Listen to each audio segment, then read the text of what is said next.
ሰላም ጤና ይስጥልን የተከበራችሁ የዩቲዩብ ቻናሌ ቤተሰቦች ዛሬ በኢትዮጵያ የመንፈሳዊ ታሪክ ውስጥ የተለየ ቦታ ያላቸው የትንቢት ተናጋሪውን ሼህ ሁሴን ጅብሪል ስለ አሁኑ የፖለቲካ ሁኔታ ለውጥ ስለ ፋኖ አንድነትና ስለ ብልጽግና የተናገሩትን ትንቢታዊ ግጥም ወደናን ለማድረስ እንወዳለን። እባክዎትን ቪዲዮውን እስከ መጨረሻው ይመልከቱ። አዲስ የሆነው እውነታውንም ታገኛላችሁ። ሼህ ሁሴን ጅብሪል በኢትዮጵያ ታሪክ ውስጥ የተለየ ቦታ ያላቸው መንፈሳዊ መሪ ናቸው። በአማርኛ ቋንቋ የተጻፉ ትንቢታዊ ግጥሞቻቸው በኢትዮጵያ ታሪክ ላይ የተፈጠሩ አስፈላጊ ክስተቶችንና መንግስታትን በትንቢት እንደተገለጹ ይታወቃሉ። ሼህ ሁሴን ጅብሪል በ1811 ዓመተ ምህረት በወሎ ክፍለ ሀገር በወሬ የመኑ አውራጃ በባዙራ ምክትል በባዎች ቀበሌ ውስጥ በእንበለሴዳ የተባለ ቦታ ተወለዱ። አባታቸው ሼህ ጅብሪል በአካባቢው የታወቁ መምህር ነበሩ። ሼህ ሁሴን በ7 ዓመታቸው ጀምሮ ትንቢት መናገር ጀመሩ ተብሏል። ሼህ ሁሴን ጅብሪል በአማርኛ ቋንቋ የተጻፉ ትንቢታዊ ግጥሞችን ተዘግተዋል።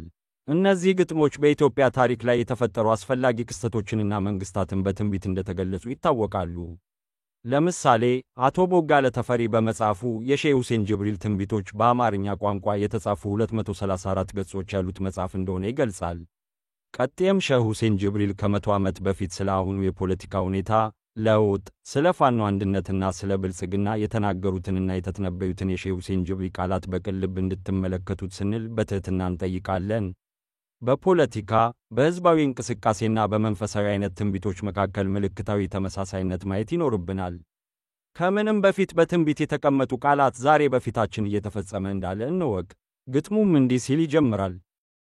ስማችን ፋኖ ስድባችን ጥናዣም የብልጥግናን ወታደር ነዳን ነው እንደላም ምላሳቸው ሸጋ ልብሳቸው ሽክፍ ባለስልጣኑን ሁሉ ነዱት እንደ ጎርፍ ያምናን ቀናማውት ላፍ የለከት የለው የዘንዱ መጣ ፍርሃት የሌለው ቀን ይወጣ ብዬ ብትጠብቅ ባስጠብቅ ቀን ሊወጣ ነው ከጨለማ ከጥቅጥቅ ባለስልጣኑ ሁሉ የተያዘ እንደሆን እንግዲህ ሚሊሻ ምን ይበጀው ይሆን በረራ ይወሰናል የሸዋ አማራ እንዲሆን አማራ ፋኖ ተነስቶ አዲስ አበባ ይሆን ያን ጊዜ ይበዛል ስጋና ዱለት ደላንታ ያዋጋል ቦረና መሬት አላሻም ይዋጋል ኤርትራ ለሚሉት አስመራና ትግሬ ትትል ዋይዋይ አንበሳ ከተፍ ይላል መምጫው ታይታይ ሸዋ የዛን ጊዜ ይላል ሸገዳይ ጀርባውን መጅመታው ወደ ፋኖት ያይ ያማራ ሸማቂ ተያዘ ጠመንጃ የኋላ ሐቲማውን እንጃ ምን አስለፈለፈኝ ሊገኝ ፈረጃ ሸዋ ቀልቡን ገዛ መሪውን ሊተካ ኦሮሞን አሸንፎ ንጉስ እንዲተተካ እንዲመቻቸው ለሱ ዙፋን እንዲነካ እንዴት ሰው ባገሩ ደምለው ሰው ያቡካ ጥይት እህል ሆኖ አሻ ላይ ቦካ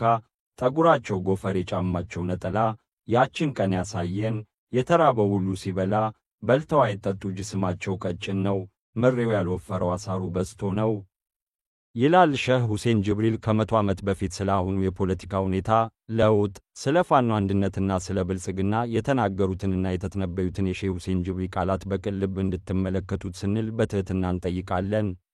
በፖለቲካ በህዝባዊ እንቅስቃሴና በመንፈሳዊ አይነት ትንቢቶች መካከል ምልክታዊ ተመሳሳይነት ማየት ይኖርብናል። ከምንም በፊት በትንቢት የተቀመጡ ቃላት ዛሬ በፊታችን እየተፈጸመ እንዳለ እንወቅ። ቪዲዮው ከተመቻችሁ አስተያየት ያስቀምጡ እንዲሁም ሌሎች እንዲሰሙት ያጋሩ።